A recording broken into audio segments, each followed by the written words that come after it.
All right, guys, we got a special guest on the podcast today. His name is Justin Brierley. So he is the former host of Unbelievable, the radio show and podcast on Premier Christian Radio in the UK. And we get into why he's the former host of that. He's also the author of Unbelievable, Why After 10 Years of Talking with Atheists, I'm Still a Christian, and his brand new book, which is the center point of our entire interview today, which is this book here, The Surprising Rebirth of Belief in God, Why New Atheism Grew Old and Secular Thinkers Are Considering Christianity Again. This is his third appearance on the podcast. He's been here on episode 189 and episode 322. But this podcast, it's one of my favorite conversations that we've done this year. Part of it is because we scheduled a lot of time, and so I didn't feel like I couldn't ask follow-ups or I couldn't really weave in and out of the book.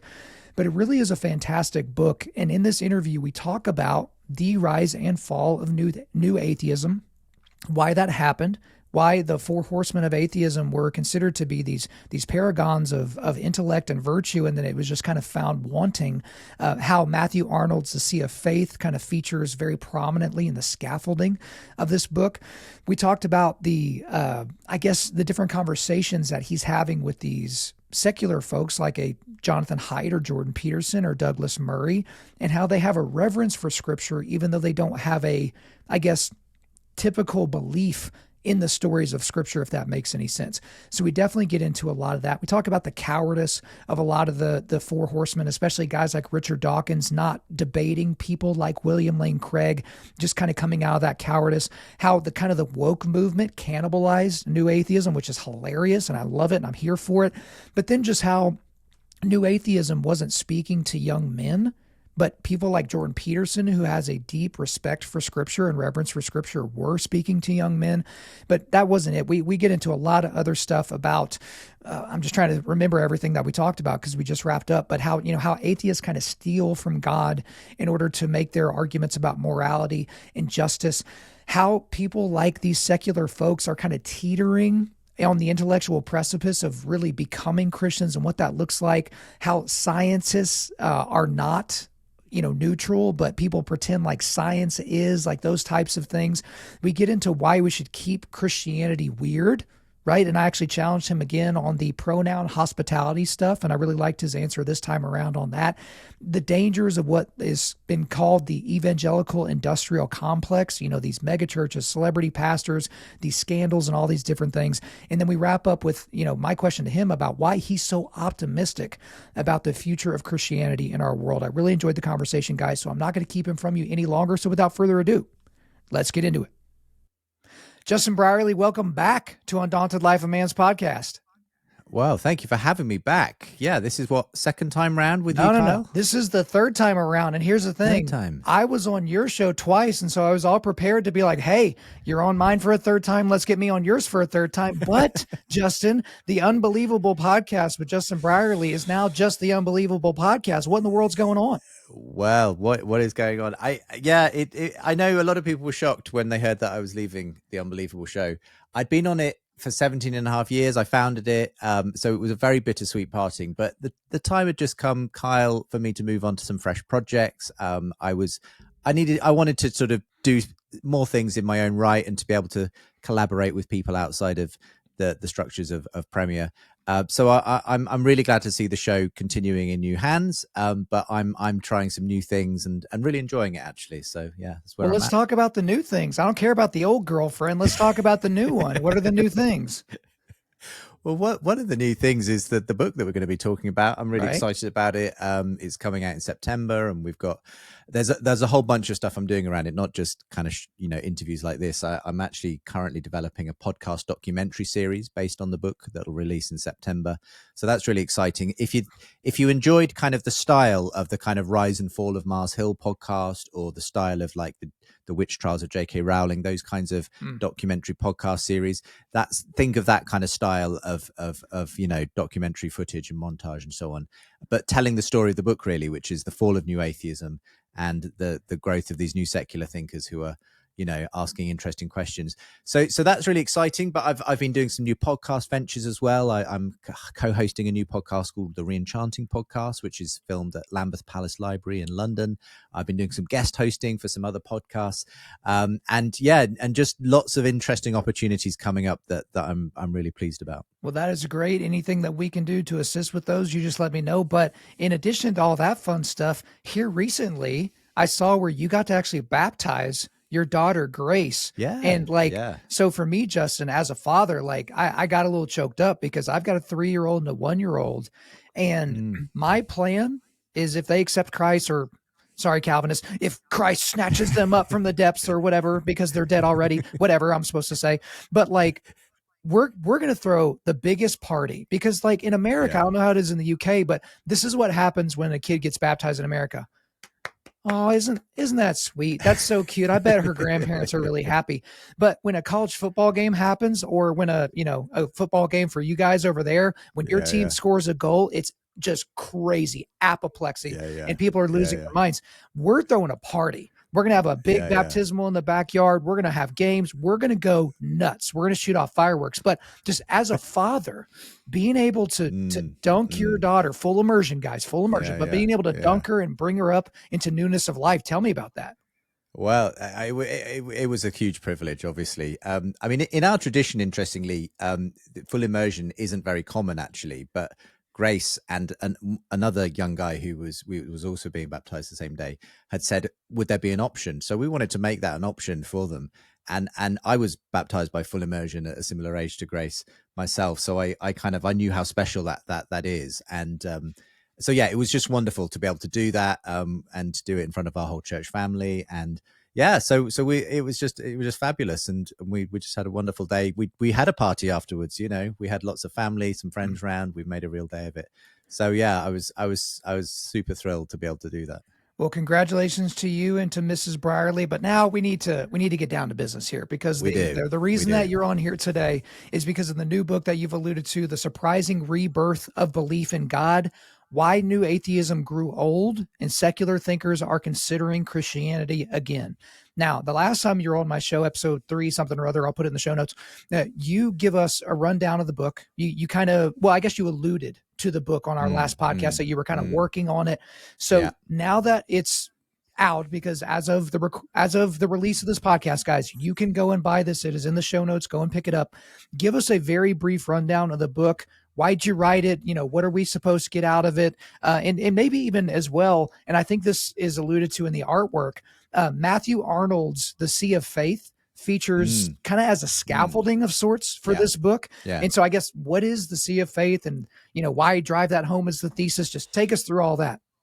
Well, this all really began actually when I was having a conversation with a guy called Douglas Murray, who's a kind of secular thinker here in the UK. Yeah. He's a really interesting, he's kind of a conservative political commentator, but he's a well-known journalist. He's deputy editor of a magazine called The Spectator. And he came on for a discussion with N.T. Wright on one of our big conversations. And he was remarking about the fact that even he describes himself as a Christian atheist, because he understands the fact that all of his values and ideals essentially have been shaped by the Christian story. And even though he doesn't believe in Christianity, he still kind of sees the way in which, he owes so much, and the West owes so much to the Christian story. And he remarked that he'd been even seeing some of his, thinking friends converting to Christianity, and said, I wonder if that, the church, this might be a moment for the church to be speaking to a more receptive crowd. And then he referenced this poem by Matthew Arnold, a Victorian poet, who wrote this well-known poem called Dover Beach, which has this line in it about the melancholy, long withdrawing roar of the sea of faith. And that's often been used as a metaphor and image for people to talk about the way secularism has come in, Christianity has gone out, and it's only accelerated since Victorian times. But then Douglas Murray, talking about this, said something which I found fascinating, obvious at one level, but I hadn't really thought of before, which is, well, the thing about the sea of faith is it could come back in again. That's the point of tides. And just those words made me think, maybe there's something in that, because when I see even a secular thinker like Douglas Murray acknowledging just how profoundly his own worldview has been shaped by Christianity, and when I hear increasingly, as I was at the time, of other secular thinkers like Jordan Peterson and Tom Holland and a number of others kind of saying, look, are we sure we can live without something like the Christian story? And when I also have been seeing really interesting stories of conversion, adult converts to faith, I just started to wonder, well, maybe we are seeing the end of the kind of the atheist thing. Maybe we are seeing that movement starting to run out of steam and people realizing that they need something bigger. They need something like the Christian story. So the image, as you've referenced on the front cover, is of a kind of tide coming in. And that in a sense, that poem by Matthew Arnold kind of anchors the story from the beginning. And I wonder whether the tide is turning, whether we might be, even within our generation, able to see the Christian story come flooding back in again. So that's really the centerpiece of the book in that way. Well, Justin, for anyone that's spent any time on a coastline, you understand the imagery very well. I remember being in New Zealand and we were at a particular beach. I can't remember. And I mean, there were this group of little girls that were walking, about like a quarter of a mile out, where like an hour before, 2 hours before, like they would have been in water that could have been potentially dangerous for them. And it was just like, but depending upon what time of day you come to the coastline, you might think that, oh, this is the line now, or that's the line now. But you do mention Jordan Peterson, Douglas Murray, Tom Holland, and a lot of others throughout the book. But there's a quote in the introduction that kind of, summarizes what you've said there. But it's this: notably, in the past several years, the conversations have changed in tone and substance quite dramatically. We're talking about the Unbelievable show that you were a former host of. The bombastic debates between militant atheists and Christian apologists have been far less frequent, to my dismay, but in their place have come increasing numbers of secular guests who are far more open to the cultural and social value of Christianity, even if they are not believers themselves. And so that's absolutely happened. The thing that I find interesting is there's a couple of things that come to mind with that, Justin. There's the G.K. Chesterton quote that I think you have in your book, to where it's like, if you're an atheist, it's not that you believe in nothing, it's that you believe in anything. But also the New Age, or I guess it's New Age, but these new atheists kind of, you have the four horsemen, which would be what? Dawkins, Harris, Dennett, and I'm missing one. Hitchens. But also guys like, what is it? Levi Krauss or whatever. Just a awful human being. Such a rude, and I'll use nice language because I'm talking to a polite Englishman, but just an absolute jerk. And that's entertaining for about 7 seconds. But then you're just like, I just don't like this person. And so when you have a secular thinker like a Peterson or a Murray or Holland, it's almost more palatable because you think there's not just vitriol there, but there's probably something behind what they're saying, right? Exactly. Yeah. And I think that's right. I had noticed, as you say, that the conversations have begun to change a lot in the last several years of hosting the Unbelievable show. It was very much birthed in the heyday of the new atheism, when people like Hitchens and Dawkins and so on were riding high in the bestseller charts. There were these atheist conferences and rallies going on. We even had the closest thing to an atheist advertising campaign when we had this atheist bus campaign with buses rolling around London saying, there's probably no God. Now stop worrying and enjoy your life. So in a way, it's interesting you say that, to your dismay, we weren't featuring those kinds of debates quite so often. And in a way, it was a great way of getting into the issues, in the early days of the show, because it was a very obvious kind of way of encountering something very obviously anti-theistic, anti-Christianity, and so on.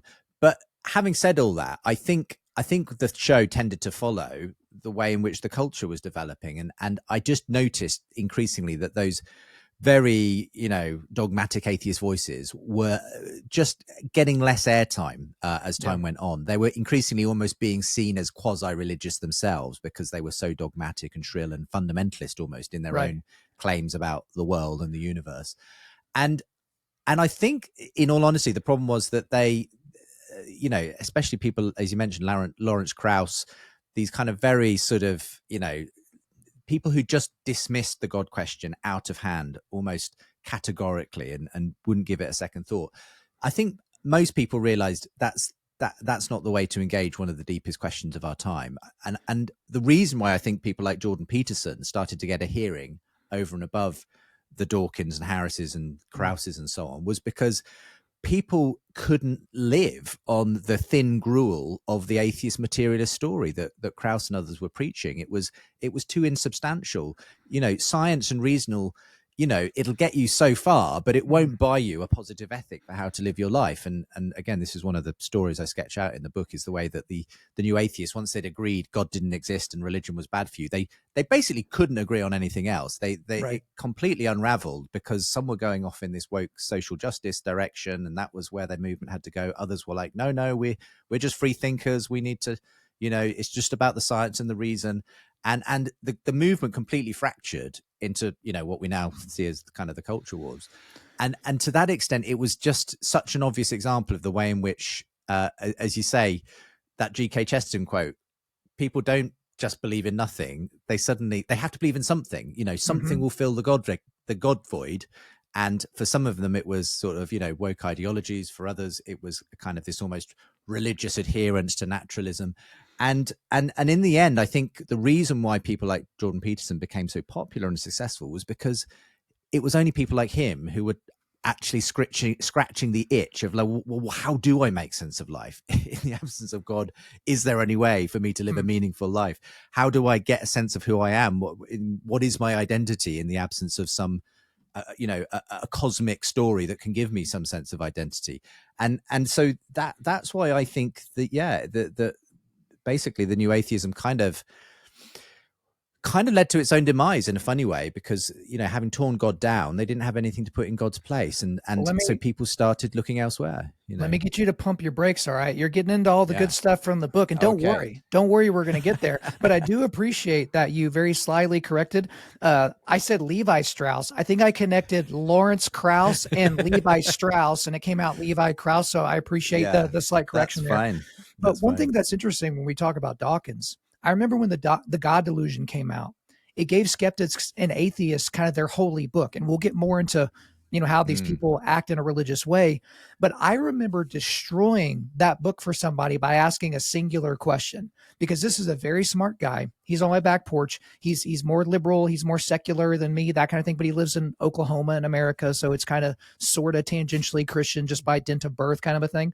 But he was like, yeah, man, as I was reading through this book, like all morality is, relative, and basically like all truth is relative as well. And I know we're not allowed to say his name anymore. I Ravi Zacharias him. I said, does your statement about truth being relative include itself or exclude itself?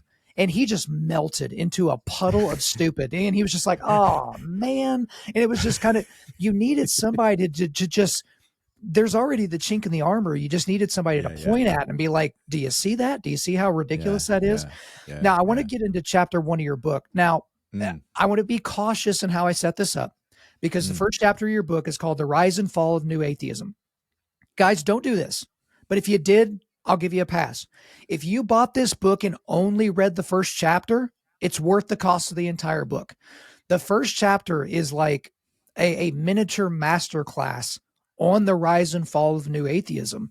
And so again, don't do that. Don't be dumb. Don't read the first chapter and then move on with your life. But like you could, and you would still get some value out of it. But I want to circle back to the red London bus advertisement that you talked about. Everyone kind of remembers that's in these circles when that came out, and you quoted it perfectly there, but there's probably no God. Now stop worrying and enjoy your life. Now, the use of one word in that, little 2-sentence advertisement gave you a hint as to the serious cracks in the new atheism foundation or chinks in the armor. And that was the word probably. There's probably no God. So talk to me a little bit about that advertisement, kind of what it did for people in the UK, because I think it had the exact opposite effect of what they were hoping. I think it did exactly like that. I think if the atheist movement were trying to kind of get people to forget about God, well, the last way to do that is to basically create a bus campaign saying there's probably no God, because all you're going to do is kind of remind people that there's this God question hanging around. And maybe I haven't really thought about that. Oh, maybe is there probably no God? Oh, maybe there is a God. And the way I put it in the book is, people didn't need any encouragement in the UK to kind of think less about God. It's a bit like asking a teenager to consider having a lie-in on a Saturday morning. It kind of goes without saying that it's a given. But so I think actually it really kind of introduced the God question by them running this advertising campaign. In fact, I know one or two Christians who put money into the campaign because they thought it was such a great way of actually raising questions for people. And it's so interesting looking back. Philip Pullman, who's a well-known atheist author, when I interviewed him at one point, he talked about that atheist bus campaign and said that he thought it was the most ridiculous, banal, stupid thing that his own group, the atheists, could have done, because he saw the way that it actually, played into the debate. And he also thought it was just a really dumb thing to say. He thought that's not the way you go about treating the biggest question people can ask themselves about God. So I was intrigued. I thought that was just such an interesting moment in our culture. I think the equivalent moment in a way in the US was I don't know if you remember the Reason Rally in, of course, I think it was 2012 in Washington, DC.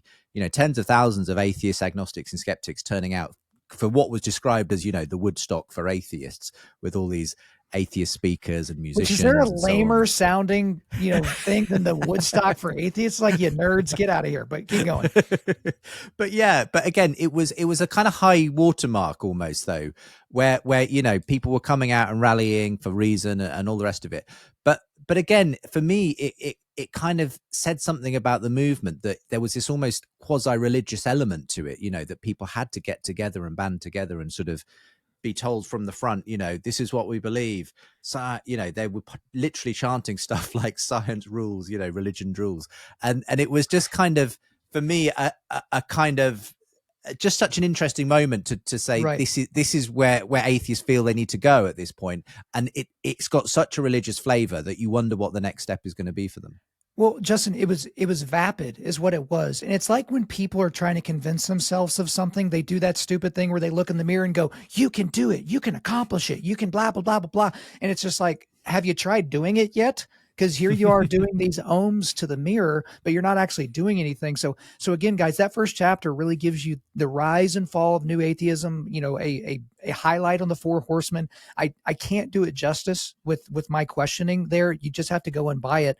But there's something interesting about what you said about like these rallies, and we're going to stand up and we're going to chant, we're going to say things that don't make sense. But if we say them loud enough and often enough, they're going to start to make sense. But there's an underlying cowardice or there was at least an underlying cowardice to this new atheism movement. And I think it's most indicative of how we saw Richard Dawkins refusing to debate or avoiding debate with a guy like William Lane Craig, and how that's indicative of the cowardice of people that think that way, that they're just refusing serious debate and in the intellectual merits of the Christian worldview because, well, this guy's bigoted. Well, that's cute. And it's kind of kitschy to just point at the other side and say, that dude's a racist. I'm not going to platform him. When in actuality, it's that you're scared that he's smarter than you and he's going to say something that you can't just wave your hand over. So talk to me a little bit about that, because I feel like I'm a bloodhound for cowardice and I can just smell it on people. It's just like you reek of it. And that's, when I get into debates, I have to be very careful, because when I smell that, it's like, okay, I don't have to hit them now. I'm just going to drag them into deep water and drown them later. But talk to me a little bit about that.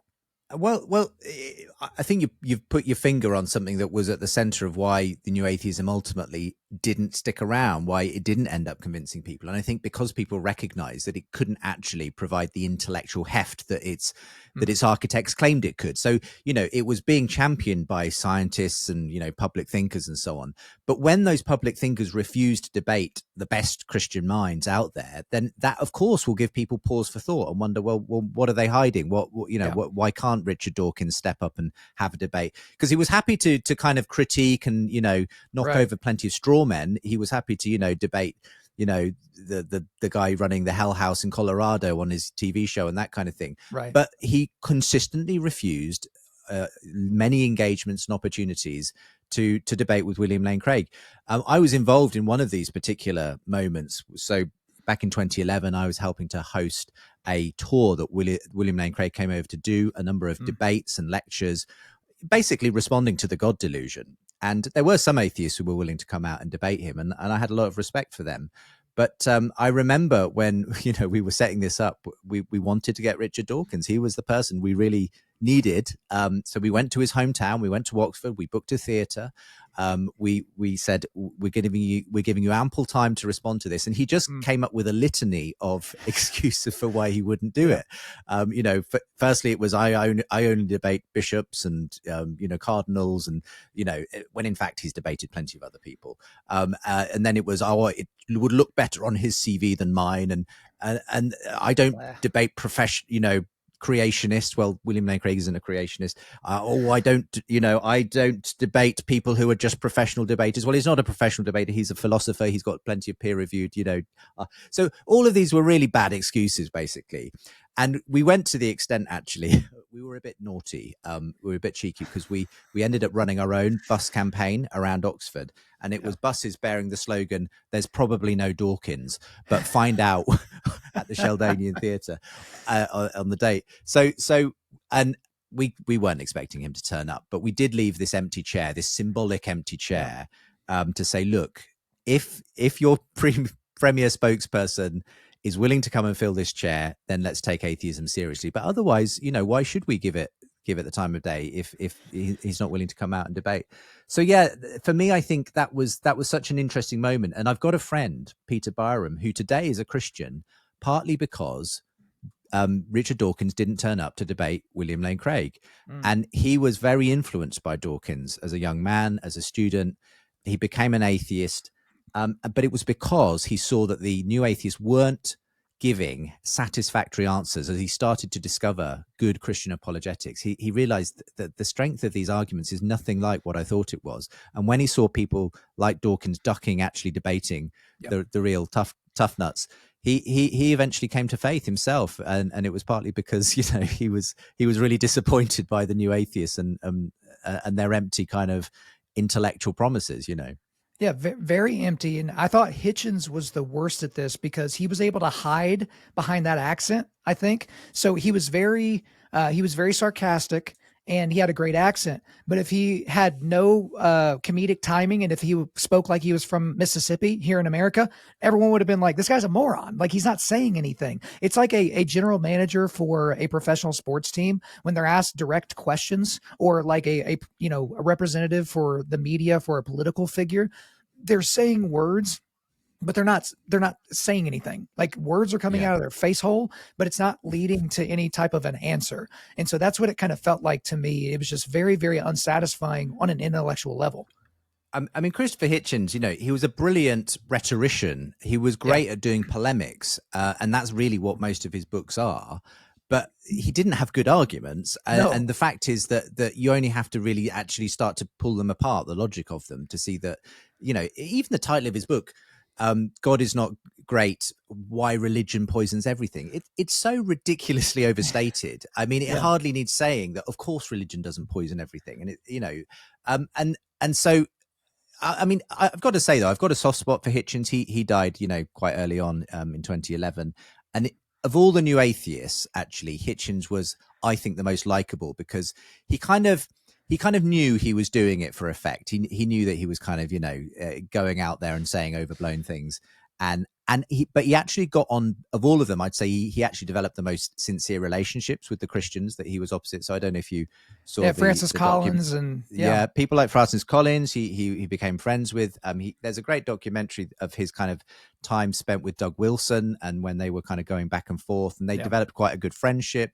And I've heard numerous other stories, and I think he was kind of one of those people who, my hope is that he maybe even wavered a little bit in his atheism. He was one of the people as well who really disliked when Dawkins and others were suggesting that the atheist movement should rename itself to Brights, because he said that's so patronizing.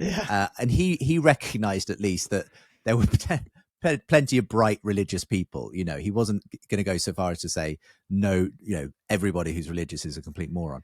So I do have a kind of, I actually like Christopher Hitchens. Of all of them, I think he was the most human at one level, but he still had bad arguments. That's fair to say. So he was your favorite of the Four Horsemen. Who's your least favorite?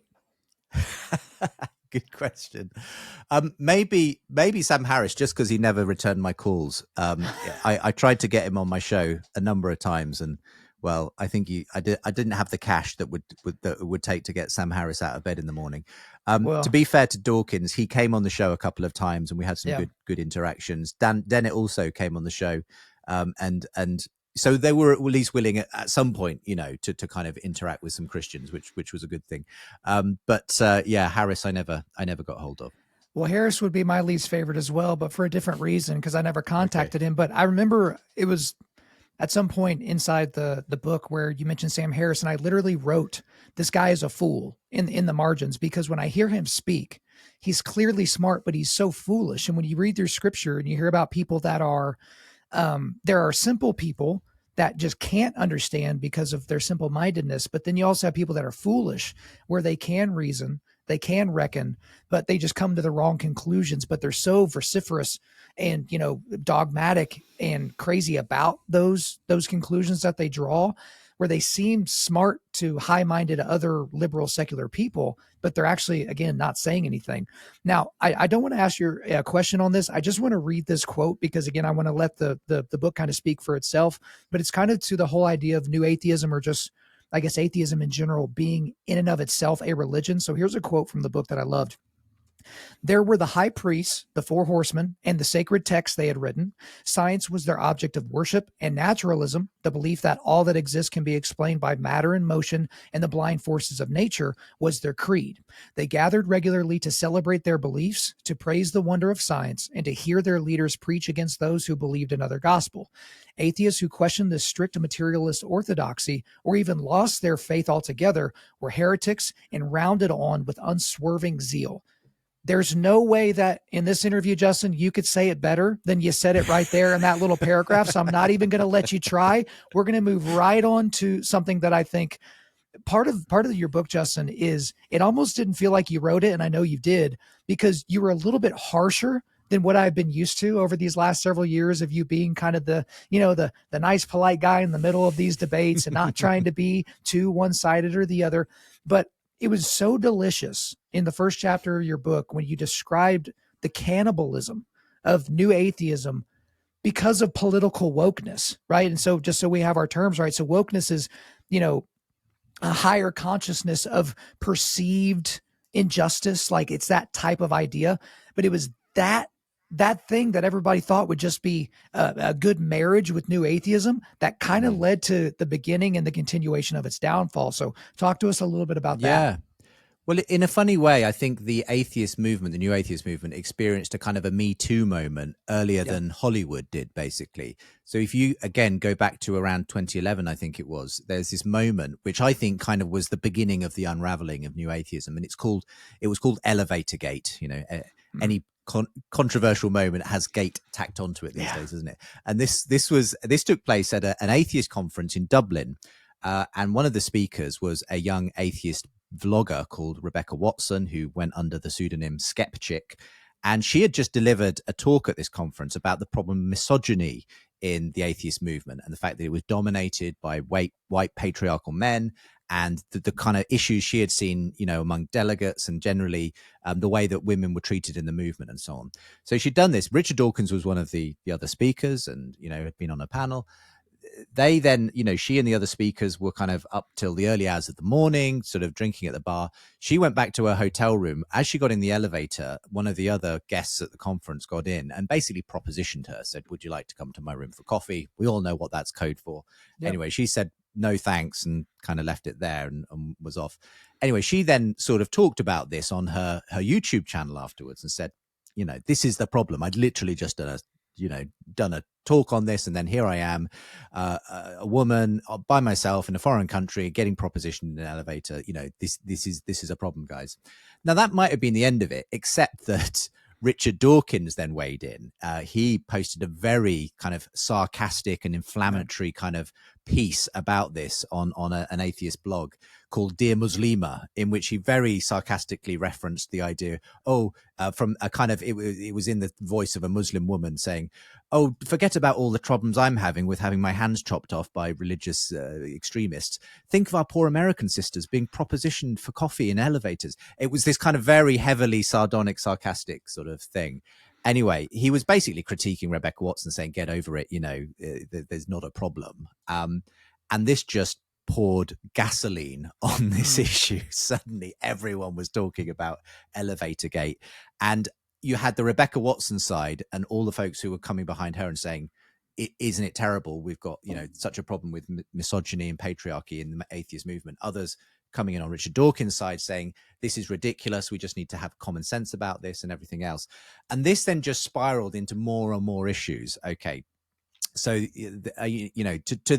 and the one that eventually, of course, the big juggernaut that came in was transgender. And so a few years later, you're getting Richard Dawkins, of all people, being stripped of his award by the American Humanist Association. Having been given this award several years earlier, they took it away from him because of comments he'd made about transgender on Twitter. So basically, as a biologist, he was questioning the biological realities of transgender and so on. And I was seeing this happening in all kinds of ways, to the extent that, certain atheist leaders could no longer share a stage together at some of these atheist conferences. Atheist conferences were literally getting cancelled because the people wouldn't be willing to appear on a stage because you're in that movement and I'm in this movement and we can't, talk to each other anymore. So the whole thing, just started to kind of unravel in that way. There was a movement, on the kind of more social justice oriented side. There were those who wanted to become atheism plus, was what they were calling it, So it was not just a commitment to atheism, but a commitment to, feminism, LGBT rights, anti-racism, and so on. And then you had those who just thought that was the worst idea imaginable because all we need is science and reason. We don't need all this politically correct stuff.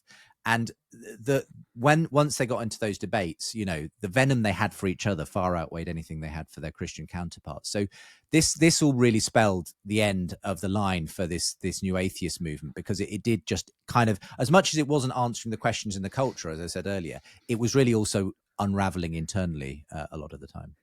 It couldn't have happened to a better group of people. I just got to be honest. I just love watching them chase their tails and fight each other. It's just absolutely delicious. Now, here we are a half hour in, and I'm still on chapter 1. I got one question left about chapter 1. We got 6 more chapters we got to cover, but I want to read this quote here because I think it encapsulated something that isn't talked about enough. So here we go.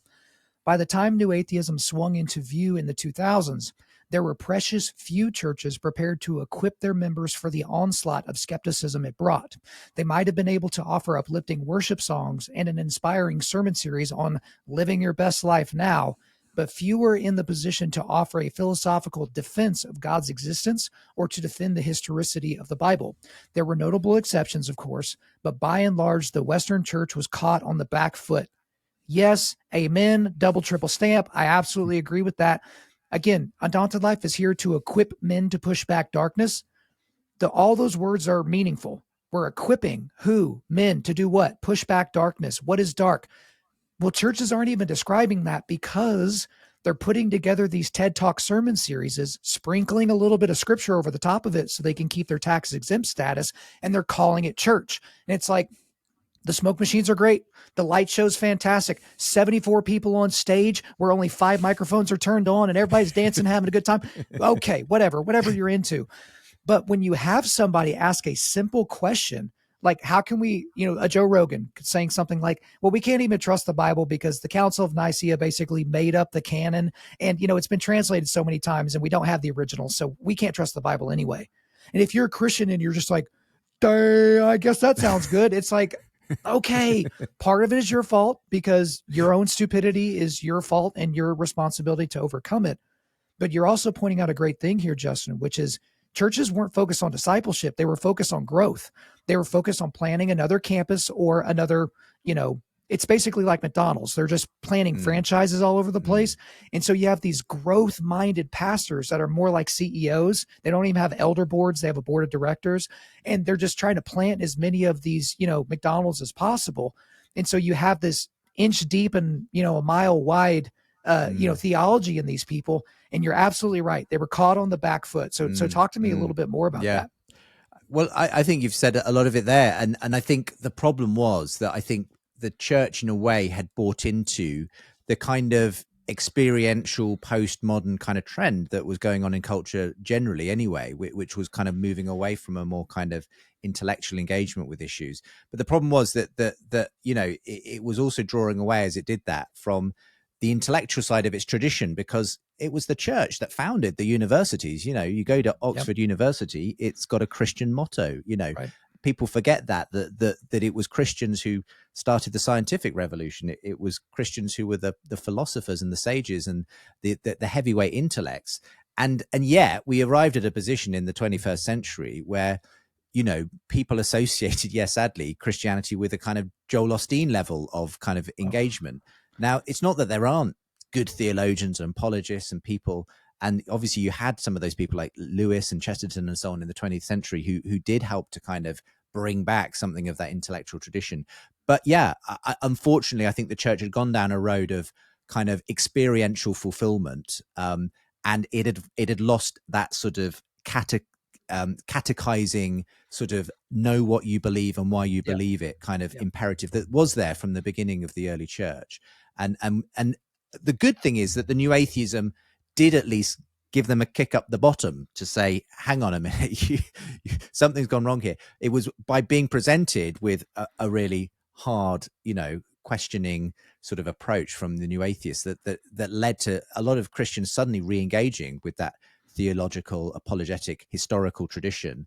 And why I think you then saw, happily, the proliferation of a number of new apologetics ministries. I mean, as I said, my own show to some extent was responding to the new atheism. And so to that degree, it was a godsend that actually forced us to pick up our theology books again and put down the tambourines and guitars for a little while.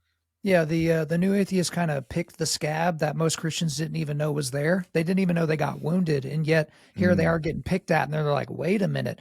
And so I think it's good that we're on our front foot as opposed to our back foot now. So here we go. We've made it. Chapter 2. So the new conversation on God. I only have one question about chapter 2. It's not because there's not good stuff in there. It's because I knew this would happen. We'd get halfway through our time and I would still be in chapter 1. So let me read this quote to you. A generation of young men searching for significance and unsure of their identity have latched onto him, being Jordan Peterson, as a surrogate father figure to help them find their way in life. Jaded by the unfulfilled promises of Dawkins, Hitchens, and the new atheist intellectuals, they believe that perhaps it is Peterson who has the words of life. And this is a little bit later on the same page. No wonder so many Christian leaders have taken notice of Peterson and his overtures towards Christian faith. Young males are precisely the demographic most absent in churches. So here's the thing. I know a lot of pastors individually that love Jordan Peterson, and they're cautious of his theology. They're being intellectually consistent that this man is still secular, that he's not put his faith in Christ, however you want to couch it. But he is speaking to young males in a way that they have either not tried to or have tried to and been super unsuccessful. And again, Jordan Peterson did a video that I did a full breakdown of. It was a message to the American church, right? Like, how are y'all getting this so wrong? But he was explaining to these pastors, your churches might as well have blinking neon signs saying, men, we don't have you in mind. Men, we don't care about you. Men, we don't need you. And then they're shocked when the men don't show up to volunteer, when the men aren't engaged, when they're not discipling their children or catechizing their children or taking advantage of discipleship opportunities. So talk to me a little bit more about people specifically like Jordan Peterson, that they didn't just recognize it, but they put their finger on the pulse of that and they're speaking into it. Yeah. And I think this does chime so well with what you've been trying to do, obviously, on your show, Kyle, which is that I think Jordan Peterson connected with young men because he kind of recognized that young men are unique. Men generally are different to women, and he wasn't afraid of saying that. He was coming at it obviously from a kind of psychological perspective. It wasn't so much a spiritual sort of side of things, but even just at a purely psychological level, he was saying stuff that was just made sense. That suddenly, a lot of young men realized, yeah, I am different. There are things that fire me. There's a kind of a sense of purpose and meaning that speaks to me in ways that it won't speak to other people. And to that extent, I think that's why they were flocking to him, because he was kind of just pointing out kind of fairly obvious things and giving them a kind of a reason for getting up in the morning and giving them that sense of purpose and who they were kind of made to be. And I found that sort of refreshing, because I thought, maybe in a lot of the churches that we haven't been able to reach men, because we've sort of, for whatever reasons, probably with the best of intentions, we've turned churches into places where men, as you say, don't feel like it speaks to me, that I have to be a different kind of person when I walk into church than I am, when I'm living my everyday life. And to that extent, I think there are a lot of lessons that that preachers could take from Jordan Peterson. But I think perhaps most significantly was that he was willing to go deep. He didn't do these kind of puff piece type sermons that so often are the kind of stuff that you get. He was like doing like 2-hour lectures on the book of Exodus. It was like he took seriously the fact that we are intellectual people, that we need to make sense of life, and that that we have to dig deep sometimes to understand who we are and why we're here, and that kind of thing. Now, I think he was asking the right questions. I don't think he was coming up with all the right answers, because at the end of the day, as you say, he wasn't. I think he's kind of sometimes seems to be teetering on the edge of Christianity, but it's a kind of his own very sort of unique Jungian sort of version of the way he approaches those questions. Right. But Justin, I was kind of encouraged that he was obviously, that there were enough young men out there who were willing to kind of walk through the door that he was opening for them in terms of taking Christianity seriously again. Well, and we'll get way more into that in chapter 4 in Recovering the Bible. But you talk about something that has really been a key for us, which is most churches make men feel like they have to check their nuts at the door, whereas Jordan Peterson is like, nah, hey, let's gird our loins here. Let's get ready for battle. When he says things like, you need to be a monster. Like when he explains meekness, he's like, no. Meek that's a bit bridled horse. It's a war horse. Like, you don't take away the war horse's ability to go to war, like just so you can ride it. You just make sure that it's listening to you and to your guidance. And if you're meeked to Christ, imagine how much better you could be than a guy that's just passively sitting on his couch playing video games and watching porn and going to church every now and then and calling it good and checking the box. And that's more of a cultural Christianity problem that I would say that we have here in America, because we're not exactly post-Christian, like, maybe the UK or Canada by now. But that's another reason, like, men are attracted to strength in other men. That's why 18-year-olds will fight and die for a general that they believe in. You don't have to go back too far in history to see those types of things happening. The modern global war on terrorism, there's some jaded ideas there, but I mean, just go back to World War II and the people that would just get fired up by their general. Like, it's an incredible thing to see. So to move on to chapter 3, this chapter is called Shaped by the Christian Story. And again, guys, we're just barely scratching the surface on all this. It's not a long book, but it's super, super deep.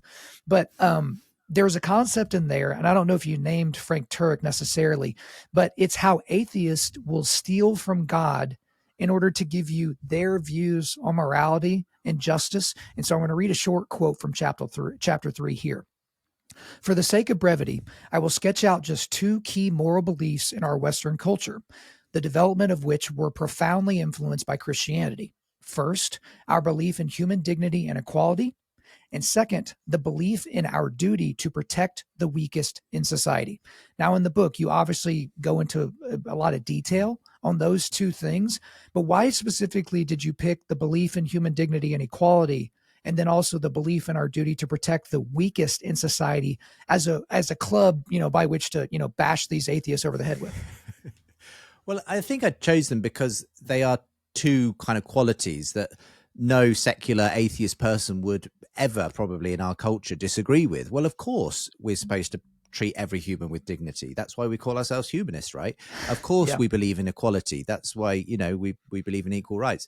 And of course, we believe in compassion and kindness and, our duty to be kind to the vulnerable. But the problem is, and as Frank Turek and others have pointed out, you can't get those values on a purely atheistic worldview.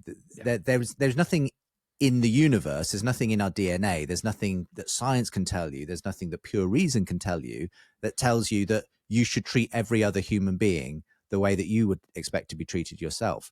That comes from a different place. That's a theological belief. That's something about, something else. And one of the key people I kind of mentioned in this chapter who's been pointing this out to the secularists, to the humanists, is himself a secular person. He's a historian called Tom Holland. He's been on my show several times, doing some fantastic debates, both with kind of people who are quite sympathetic to him, like N.T. Wright, but also he had this dramatic clash with an atheist philosopher called A.C. Grayling on one of my big conversations. But Tom Holland is one of those modern people who grew up just assuming that, yeah, of course, any cultured civilization believes in things like human rights, equality, dignity, and so on. But discovered when he actually started researching the ancient world, because he became a best-selling popular historian, that the world of the Greeks and Romans was radically different to his world, and that the things they took for granted were completely different to the things he took for granted. In their world, the use of slaves for any kind of sexual, use that the master wanted was completely a given. There was no question about that. The idea of consent did not exist in that culture. And likewise, human life, it was just far, far cheaper. You could kill your slaves if you were dissatisfied with their work. You could leave children out for wild animals if you didn't want them. That was just part of the assumed culture. There was no sense that we had a duty to protect the vulnerable. If widows and orphans existed, too bad for them, unless they could find, work as prostitutes or be sold into slavery themselves or something. Society had no debt to them. So all of these assumptions that he'd held as just being normal, he realized were not normal. In fact, the vast majority of the ancient world would have regarded these values he held as completely weird. And he realized the reason they were weird is because they came from Christianity. And he basically came to the conclusion that even though I'm not a Christian, in almost every way, I am a Christian, because everything I believe about the way the world should be is basically came from the Christian revolution 2,000 years ago. Now, again, he's one of these interesting characters who, and I sketch this out in the chapter, who's kind of seems to be teetering on the edge of Christianity because he wants it to be true. He knows he doesn't want to live in a world where atheism is true, because he can't make sense of this real deep belief he has in human value and equality and dignity. And he knows it came from Christianity. The question is, can he get to the point where he really believes the Christian story is true? And my argument simply is the reason Christianity worked so well is because it is true. Okay. That actually it's not, sometimes the psychologists, the Petersons, they kind of like to flip it around and they say, it works, therefore we can kind of think of it as true. And I would say, no, it's true, and that's why it works. Okay, you don't have to kind of, split those two things apart. Yep. Things generally work because they're true, and so that's my simple plea to many of these secular intellectuals is, just follow the evidence where it leads. Basically, if it works brilliantly, there's a reason for that. When you're teeing up a quote from chapter 4 of your book, which is Rediscovering the Bible. Now, this is the longest quote I'm going to read for the day, maybe the last one. So if you're tired of hearing me read out loud, good. We've made it to this point. Stick with me. So here we go. Peterson goes as far as to say that the Bible itself functions as the definitive text out of which all other texts and thoughts in the Western world flow. As he puts it, it isn't that the Bible is true. It's that the Bible is the precondition for the manifestation of truth, which makes it way more true than just true. That means a modern Westerner can no more dismiss the Bible than someone standing on the 25th floor of a high-rise apartment can dismiss the foundation of their building on the basis that it seems far away. Peterson, Haidt, and Murray, that's Jordan Peterson, Jonathan Haidt, and Douglas Murray, all approach the Bible as secular intellectuals with a growing admiration for its foundational contribution to our shared culture and human experience. That alone might be enough to send many back to the Bible to explore it as a psychologically profound and symbolically rich example of wisdom literature. Yet, once again, in my opinion, the thinkers are still only halfway there. So you've talked about that at length at this point, Justin. Same thing with Tom Holland. Same thing with a lot of people that you talk about. So this kind of gets into the weeds theologically a little bit, but it seems weird that they would acknowledge the truth of Christianity and the truth of its practical application, but not the truth that 2,000 years ago, a Middle Eastern Jewish carpenter in his 30s lived, did ministry for 3 years, died at the behest of the Jewish Sanhedrin at the hands of the Romans on a cross, and 3 days later rose again, and then a bunch of people died. attesting to not what they read in a book, but for what they saw, right? And so for these men, what is it? Because again, I'm not picking on Calvinists, but they would say, well, maybe they're just not elect, so let's just throw our hands up and not give a crap. But it's like, what is it for these men? Like, what's it going to take for them to stop, as you would call it, teetering? Well, I mean, the interesting thing is here, you know, maybe putting a Calvinist hat on, there might be a purpose that God has in these being people outside the church who are speaking into to a crowd that the church often struggles to reach. Almost, so would it be like a prophet, like an Old Testament prophet? Yeah, exactly. Prophets from outside the church is a good way of putting it. And I think there's, to some extent, you know, the fact that I think Jordan Peterson probably might not have drawn such an audience. Tom Holland might not get such an audience. Douglas Murray might not, if they weren't if they were already seen as Christians, if they were seen as, you know, oh, these guys are just, you know, preaching from that songbook. So I think in an odd way, there's almost a value actually in an unexpected voice saying to people, you should take Christianity seriously. Okay. Because, now of course I would love them to become Christians because I think that's the best choice anyone can ever make for themselves. But I still think there's actually a value in having their voice outside the church in an ironic way. Now, what is it that will take them over the line? I think that is down to each individual person. There's going to be all kinds of, in my experience, there are all kinds of not just intellectual, but emotional and spiritual issues that are often stopping people from kind of making that journey. I did have the opportunity to actually ask a bit cheekily Douglas Murray this question in one of the shows I did with him. And at the basis of it, as I say, he recognizes that to a degree, all of his values and his, you know, and so on stem from Christianity.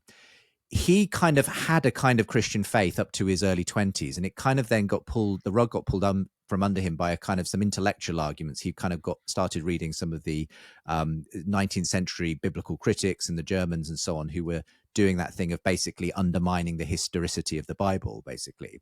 And I think Douglas Murray basically needs to read some more recent scholarship, which I think has absolutely demolished that strain of theology, because I think there are so many good scholars now who are showing the ways in which we can trust the Bible. And I tried to just give a little flavor of that in the book. But when I asked him, like, what would it take for you to believe, Douglas? He said to me, I think I'd need to hear a voice, he said. And so basically he's looking for some kind of supernatural sign of, you know, divine intervention. And I finished the chapter because he'd talked, you know, at length about the way he saw the Bible as fundamental to Western culture and everything else.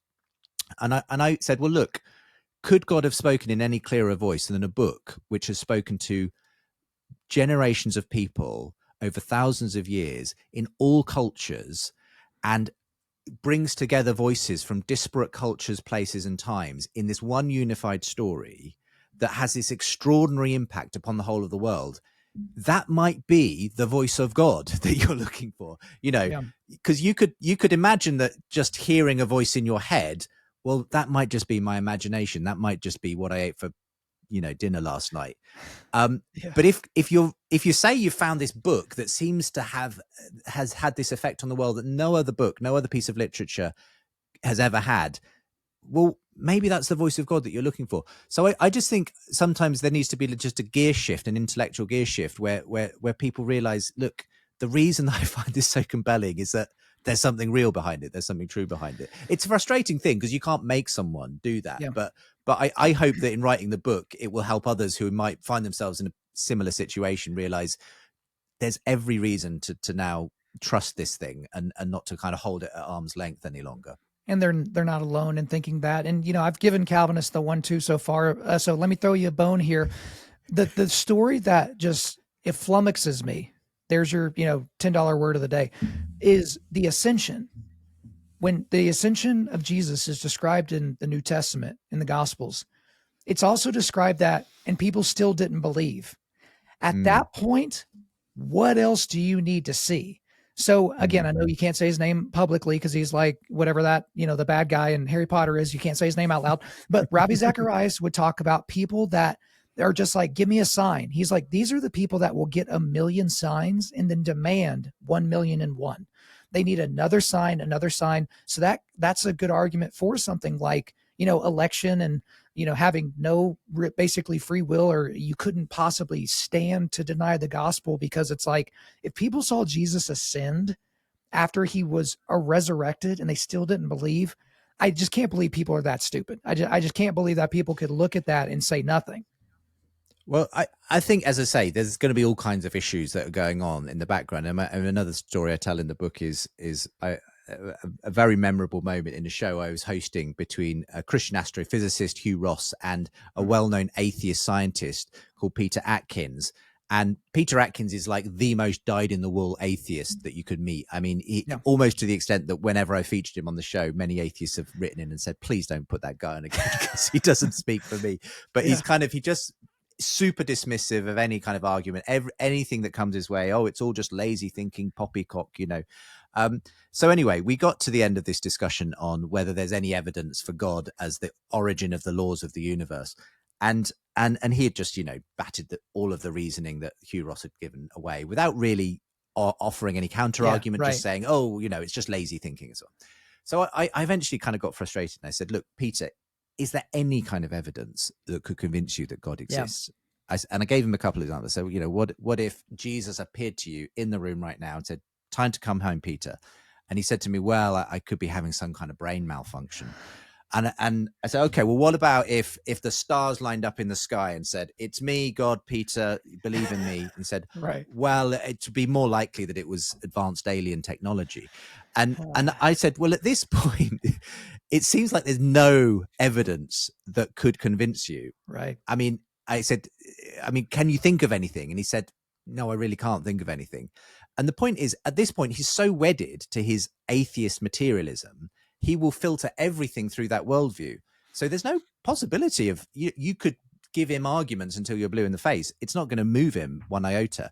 So what does Peter Atkins need? He needs a change of heart. He needs something else. It's not just more evidence. It's not just more arguments. So I think you're right. I think there's a point at which there is something about the human heart, and it's only a divine move of God that will do something in that person's life. So that is the point you get to, and I'm not here to kind of judge exactly where all these secular thinkers are on their journey. Who knows what circumstances are needed to actually get them across the line? Very often, in my experience, as I'm sure it is in yours, Kyle, it's often some life event that happens to someone that finally gives them what they need to be able to fall into the arms of God. So for me, we have to wait sometimes for people to make that journey for themselves. Well, Justin, that's exactly why you're here. You're here to judge all of these secular people. That's why you're on the show today. But no, like you do point that out in the book, and don't worry, guys, I'm not going to read the quote, but there's a quote where you talk about these people. They've gotten to where they need to get to intellectually, but there's a heart change that's required.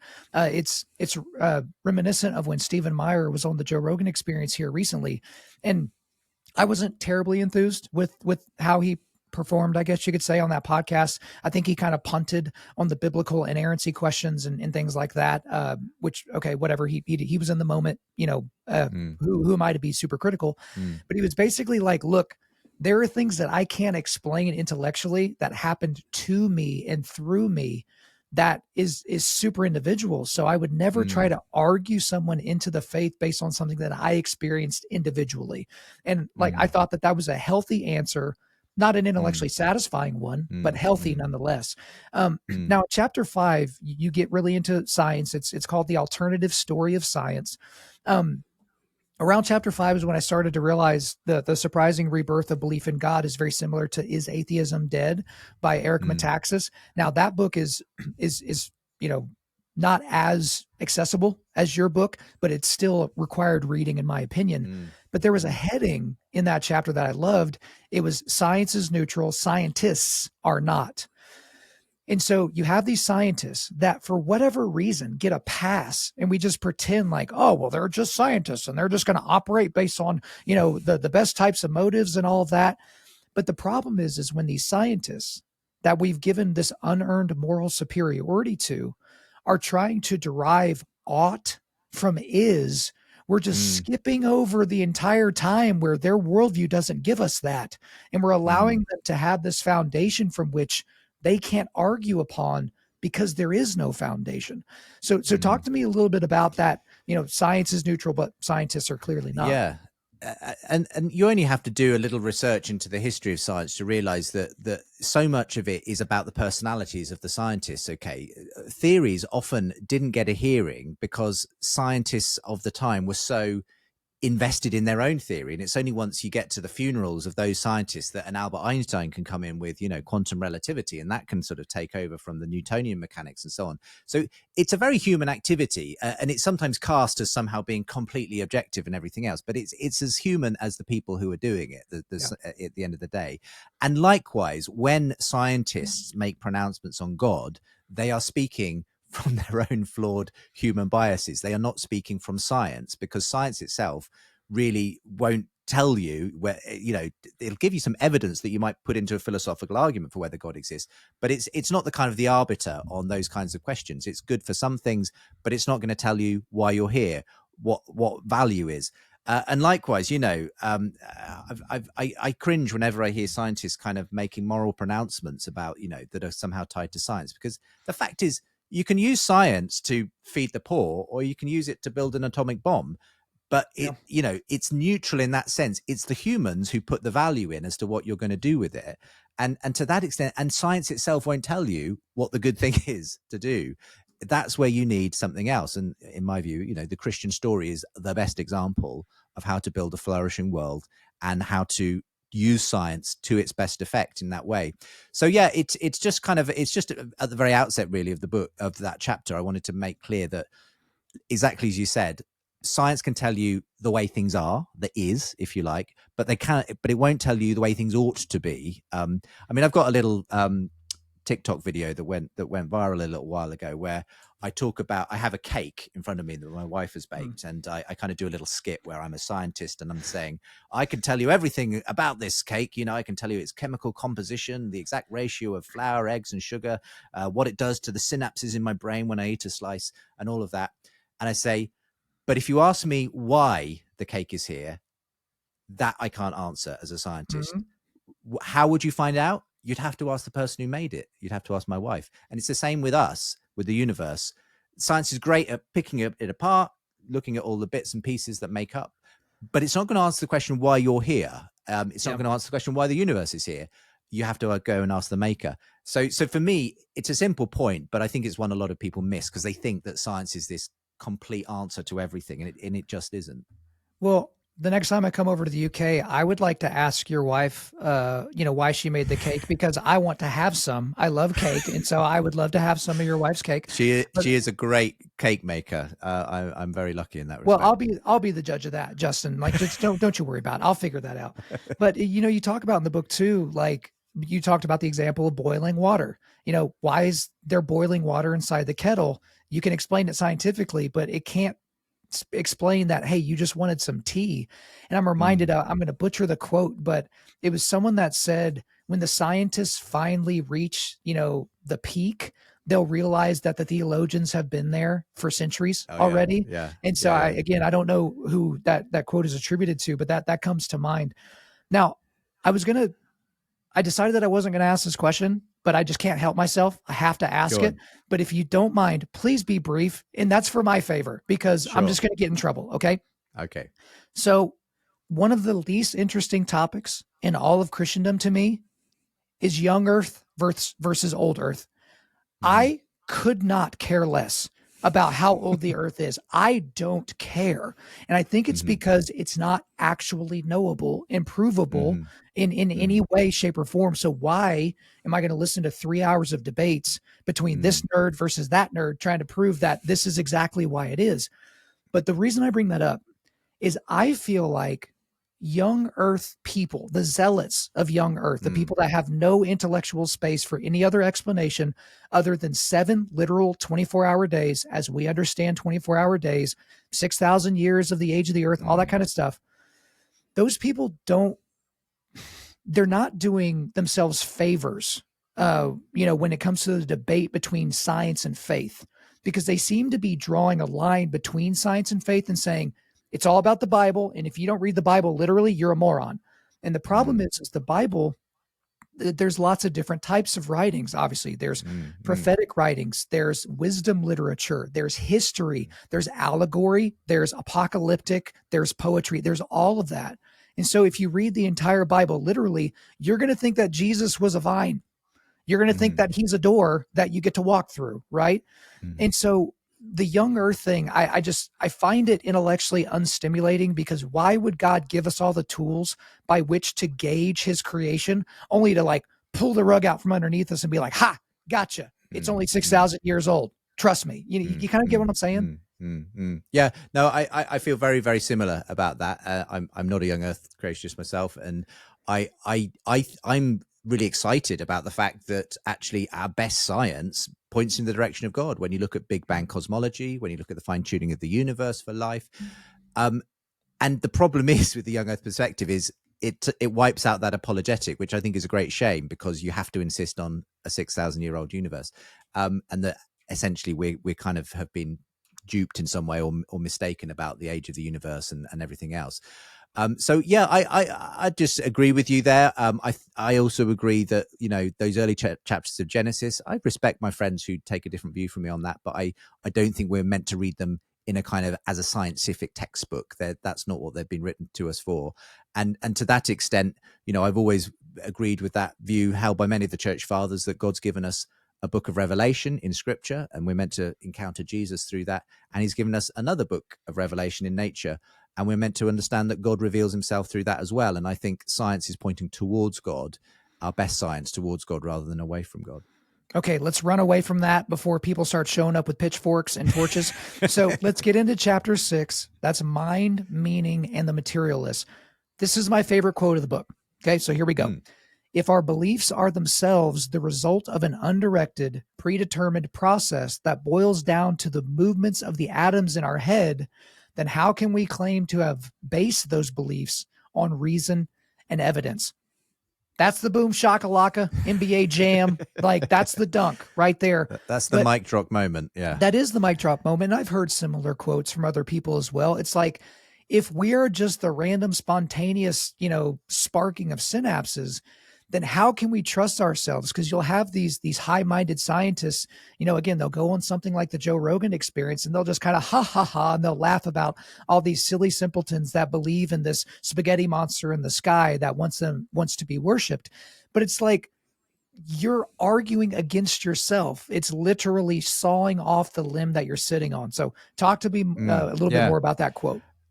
I mean, one of the remarkable things that I've noticed, especially with the new atheists, is that they've really gone hard for this kind of determinist view of reality. This idea that the universe is basically just a clockwork thing where every physical cause can be explained by a previous physical cause. Now, the problem with this is that it like completely undercuts their position, because at the same time they're saying, we believe you need to, you know, base all your thinking on the best evidence. You know, you've got to reason yourself into your positions. It's no good simply believing things without evidence. But the problem is that the view that we live in a deterministic universe where every single thing, including all of your thoughts, feelings, and actions, have been completely predetermined from the beginning of time by an inexorable physical process that you had absolutely no control over, because that's what determinism is. Yep. That cannot logically consist with the idea that you decide the things you believe in based on a process of reason and evidence. Okay, those two things are completely incompatible, because if what's actually happening at a chemical level, at an atomic level, is just physical processes in a kind of domino effect, this happened, that happened, that happened, there's no truth or falsity about any of that. There's no reasoning that takes place. All that's happening is chemistry, chemicals, stuff that eventually ends up in you saying, I'm an atheist. But it wasn't a reasoning process that got you there. And so there is this fundamental inconsistency that astounds me, actually, that so few atheists realize it, who preach this kind of determinism, that we live in this completely closed system, this universe where every single thing can be determined just by the atoms and electrons doing their thing, and yet believe they've got the freedom to make up their mind about whether there's a God or not. You didn't, if you believe the first thing, then you can't believe the second thing. But of course, that means you can't believe anything, because it was all given to you. Like the universe decided what you would believe from the moment it came into being, basically. So it's something that, because it's a little bit more of a technical, philosophical thing to get your head around, not that many people engage with, but there have been very good people like C.S. Lewis and Alvin Plantinga who have developed this as what sometimes called the argument for God from reason.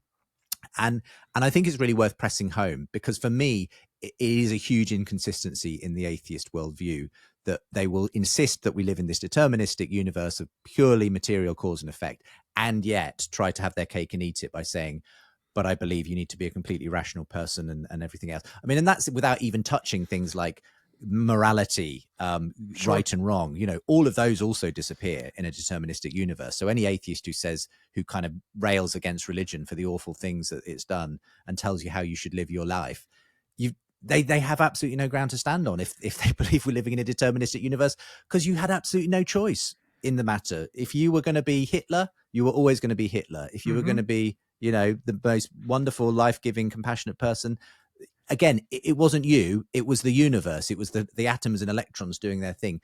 There's no one has any cause for feeling good about themselves or bad about themselves. It just is what happens on that atheist perspective. So for me, yeah, it's something I get quite passionate about, but it's just this massive contradiction in the worldview as far as I can see.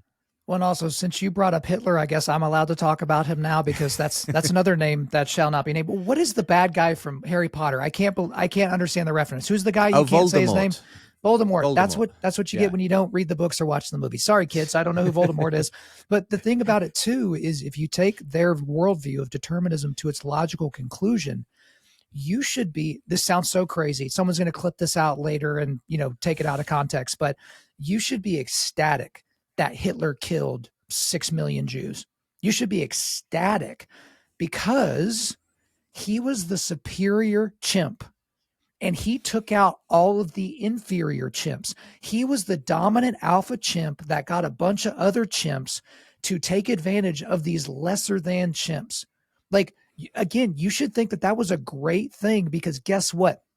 All the, you know, gay people that they killed, all the Jews, all the people with Down syndrome, all the people that were in the infirmaries, he got rid of all that bad DNA, right? Like that is the worldview in the nutshell. It is a Nazi-esque type of worldview. So I'm going to jump as far away from what I just said again, so nobody clips it out later. Let's get into the last chapter as we start to round-ish towards a close here. The last chapter is the Surprising Rebirth of Belief in God, the same namesake as the book itself. And in that chapter, you talk about a term that was coined by Skye Jethani, I think is how they say their last name. But it's the danger of the rise of what they call the evangelical industrial complex. So that's obviously a play on words with the military industrial complex, which we're all becoming more aware of. But it's this idea of celebrity pastors, you know, basically not really holding hands of, you know, widows in the hospital, but, you know, doing things for TikTok or for Instagram, big money churches, all the scandals therein, you know, making decisions based on growth and not Christ. As I mentioned earlier, these pastors that are more like CEOs at the head of a board of directors, as opposed to a senior pastor at the head of an elder board, at the head of a church type of a thing. Why is the evangelical industrial complex actually hurting people's belief in God, or really the rebirth of belief in God? Yeah, I mean, that chapter, I only sort of briefly do a couple of paragraphs, but my concern there was to point out the fact that if we are seeing this potential kind of incoming tide of people looking for meaning, looking for purpose, and maybe considering the Christian worldview again, will the church be ready to receive them? And my worry is that, particularly in the evangelical church in the West, it's been going through a time of reckoning, which suggests that it's not in a good fit place to do that, because we have been seeing, sadly, a lot of these celebrity pastors, scandals, falls from grace, and generally the evangelical church kind of really not keeping its eye on the main thing, which is about bringing people into this hope, this new life with Christ, but about, as you say, kind of being more concerned with growth metrics and everything else, and sort of in some ways kind of copying some of the standards of the world.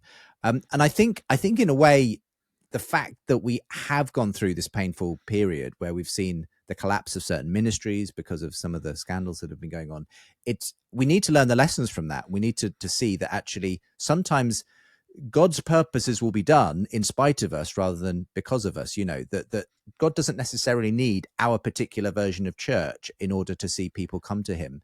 And it might be that something else is going to come up if the church is no longer, if certain parts of the church are no longer fit for purpose, then the gates of hell will not prevail. It's just that God will be raising up a different kind of church, a different people. So I just think we're in one of those moments where probably we're going to find out, and there'll be a kind of, the weed, the tares and the wheat will kind of be separated. There's going to be some ministries, some churches, which I think are going to be cast into the fire because they're not following Christ. They're not doing that faithful thing of just preaching the gospel and bringing people through. They're more concerned with the celebrity stuff, the kind of the growth stuff and everything else. But actually there is going to be still a container. There has always been a container. The church has gone through many periods of change, certain forms of church dying off, new forms of church coming up and being re-energized.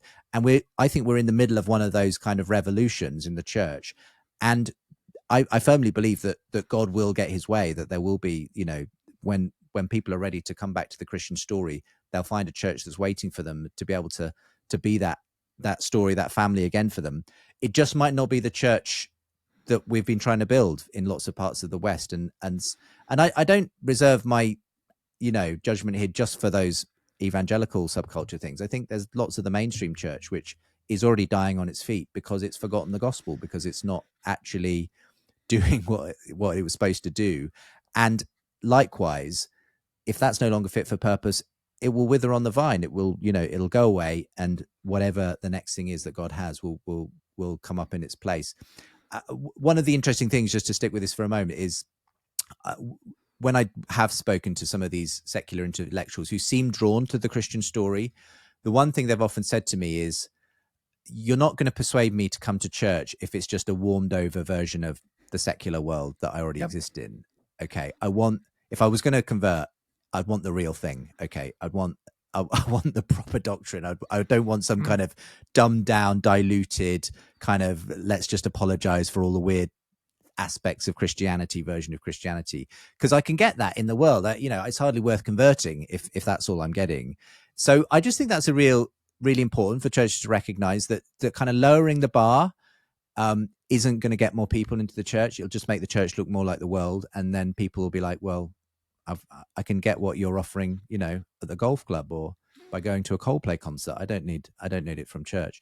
So I think that's a really important message to, the way I put it in the book is keep Christianity weird, because actually we are weird, and we need to be weird, because otherwise we won't stand out from what's already on offer. Well, that's what I wanted to ask you about next. But, we've talked about Ravi, Voldemort, Hitler, and young earth creationists, all things you're not allowed to bring up. So I'm going to bring up another thing you're not allowed to bring up, COVID. What COVID did with a lot of ministries in churches is it created a dividing line. Is your church squishy or is it not? And in my particular community, the church I was going to is a church that's been around for 30 years, and it's just kind of slowly grown. During COVID, though, and in the months after, explosive growth. Part of that is to do with a addition of built onto the church, but there were two huge ministries in our area, two enormous churches. One is the largest church in America, Life Church, and another one called Henderson Hills. There was some different things happening at those churches, and droves of families left those churches to come to the church that I go to, Faith Bible. And that's not, hey, Faith Bible's the best, we're at the top of the podium. But I think COVID revealed some unhealth and some squishiness in the ideologies and theologies of these ministries and these ministers in particular. And people were like, wait a minute, like, I got kids here, and like, maybe even if I don't believe it, like, I think we got to go somewhere where there's a little bit more depth. And we're kind of we're the Bible church, if you will. Like, it's expository preaching. It's not exciting by any stretch of the imagination, but it's deep. Like, we're not being entertained, we're being fed. And so it's a little bit different there. But I do want to talk about the thing you mentioned in your last chapter, which is keep Christianity weird. And we talked about this a little bit last time. And to be honest, I didn't like your answer. And so that's why I'm bringing it up again.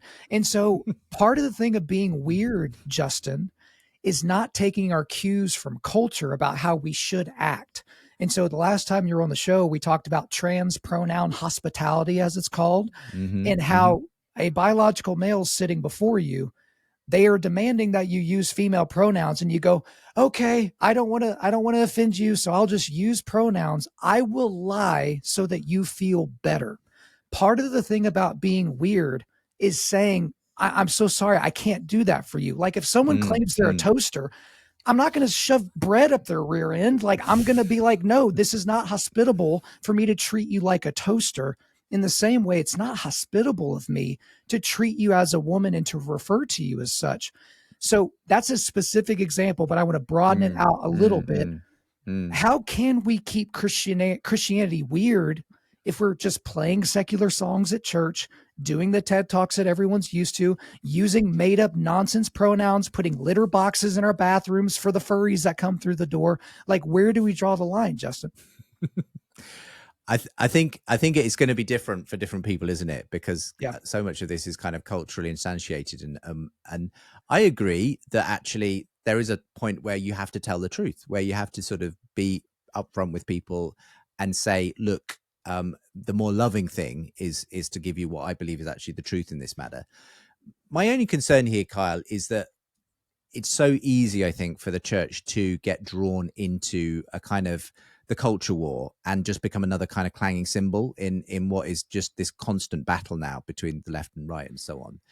And while I think the church should take a stance for truth, because it needs to be clear on where it stands on issues, and you have to do that. At the same time, it should also not be just playing by the rules of the culture, which is just about this polarization and basically, building up your barricades against the other side and doing everything you can to demolish them. Because the person I want to follow is not, Jordan Peterson or Ben Shapiro, it's Jesus. Okay. It's like, I want to see, how did Jesus deal with people? And he basically spent a lot of time with the people who were on the margins, who were the kind of, considered to be unfit or whatever by the religious authorities. But no one who came into the presence of Jesus left the same as they'd arrived. Okay. He transformed everyone. So there was this grace and there was this truth, and that is what Christianity is. It's grace and truth. So I think we'd have to have churches where we can sit down and break bread with someone we may disagree with, if they're transgender or whatever, that we don't simply treat them as someone beyond the pale who we are just going to kind of treat as some kind of, enemy outsider. Jesus asks more of us than that. He says, no, sit down with them and treat them as a brother or sister, treat them as a human being, someone made in my image. And that, I just think that you've got so much more chance of transformation happening when that happens. So it's not that I disagree with you, because I think you do have to preach truth, but the way Jesus did it was different to the way our culture does it. And I just think that with the church needs to look and feel different to the culture in that way. So I like some things that you just said. I don't like it. So let me draw the line. I'm glad you brought up Ben Shapiro, because I've listened to Ben Shapiro for years. I think he's ridiculously smart. Sometimes though, he gets me fired up to go dunk on the libs. Like that's kind of the idea. Like I'm going to own the libs. And it's like, wait a minute. I'm not a conservative Christian. I'm a Christian conservative. Christian comes first. Right. But the thing that I see whenever I look at Jesus's life is he was very forward about pointing out people's sin. But, and here's the other thing that's interesting. People love to say that Jesus hung out with sinners. It's the exact opposite. Sinners hung out with Jesus. Like they wanted to be around this guy and they didn't know why exactly. And call it the Holy Spirit, call it indigestion. They were just pulled in. They just couldn't help themselves. And so it's like, how, I guess the needle that we all have to thread, Justin, is how can we be so attractive to non-believers while also not selling ourselves down the river just to get a few pats on the head by people on Twitter? Absolutely. I couldn't agree more. And I think that is where the rubber hits the road, and it's where you have to kind of, say, look, there's some things I'm not prepared to do just for the sake of appearing politically correct, and you, because in the end I don't think just playing by the rules of the culture will actually in the end get you Christ followers. I think what we're called to do is to be radical in the people we're willing to be around, and to kind of say, I'm not going to just, exclude you because you are a Republican or a Democrat or whoever, but actually we're going to sit down and we're going to talk, and I'm going to show you grace. So the church has to be this place of grace. I think cancel culture is one of the worst things, I think, about this, in our present culture. And the church has to be a place where we can own our mistakes and have a fresh start. And that's about actually allowing people the grace to kind of be who they are, not coming, as perfect ready-made Christians, but where we'll sit down and we'll try and go on this journey together. And it's really difficult, because it is much easier to just kind of own the libs and do that kind of way of engaging the culture. It's much easier, and kind of you feel better about yourself. It's much more difficult, I think, to do the genuine, let's actually take the Jesus approach to this, who wasn't willing to just, be defined by either the left or the right of his day. He walked his own unique path and changed the world because of it. And I just think we've got to take that harder path. We can't just be lazy and just, do it the way the world does it. I will tell you, it is way more fun to own the libs than it is to sit down over coffee. I will just admit that. I'm man enough to admit that. But, we're over our bargained amount of time, so we'll make this the last question of the day. We need to put a bow on this interview and a bow on the new book. But this is going to come as a shock to people that have listened to our 3 conversations, and we're an hour and a half in now. You're a fairly optimistic guy. I'm a fairly pessimistic guy. But for a pessimist like me, why are you so optimistic about the future of Christianity? Because of Jesus, really. I just think we've got the best thing in the universe on our side. And however bad it looks right now, however, awful the culture looks, whatever the statistics tell us about church decline and the rise of the nuns, I maybe it's the Calvinist again coming out of me. I just think God's in control, and actually there will be, we are seeing one little moment of a much bigger picture. And there's always been, as Chesterton said, Christianity has died 1,000 deaths, but it has always risen again because it has a God who knew his way out of the grave. And I think I'm just kind of pointing the ways in which I think we might be seeing God walking out of the grave again in our culture. And I'm optimistic in that sense, because I think, if it's just down to us, if the atheist story is true and we're all just basically floating around as meat sacks in a meaningless universe, then there's really no reason to be optimistic. We're probably going to blow ourselves up or, explode each other on Twitter or something. But thank God that is not the story of reality. That is not the truth about the way the universe is. We have a God who created us for a purpose. We're in a mess. It's always been that way. But God, the great thing about this story is that God rescues people from their messes. And I believe that's going to happen in our generation too. Well, Justin, you're a pro. We talked about a lot. We didn't talk about it all, but we talked about a lot. But that's all for me. Is there anything else you want to get off your chest? Only that if you want to get hold of the book, you can go to my website, justinbrierley.com. I'll even send you a signed copy if you want it, with my own personal signature on it. So do go there if you want to get hold of the book.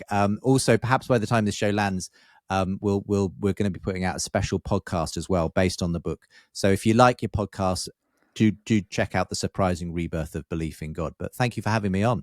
Absolutely. If that does come out by then, make sure to give me the link. We'll put that in the show notes. Justin Brierley, thank you for coming back on Undaunted.Life, a Man's podcast.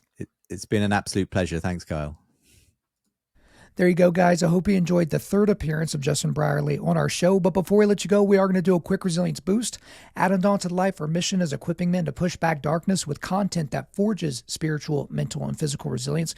So the links I've got for you today, I've got a link to Justin's website where you can check out all the things he's doing and get a copy of the book. If you don't like shopping there, I've also got a link for Amazon so you can pick it up there. Again, The Surprising Rebirth of Belief in God. It is out now. Thank you guys so much for listening to this episode. Wherever you're listening to this, please subscribe, rate, and leave us a positive 5-star review. If you want me to come speak live at your event or on your podcast, just shoot me an email to info@undaunted.life. That's info@undaunted.life. Follow us on Instagram and like us on Facebook, and check out our website for everything else, including how to donate to keep more content like this coming your way. Just go to www.undaunted.life. And also, we want to thank the band Holy Name for allowing us to use their music for our content. The music on this podcast is their song Perpetua, which is off their self-titled debut album on Face Down Records. The links are in the description. I'm your host, Kyle Thompson. Remember, keep pushing back darkness, keep forging spiritual, mental, and physical resilience, keep seeking the Lion of Judah.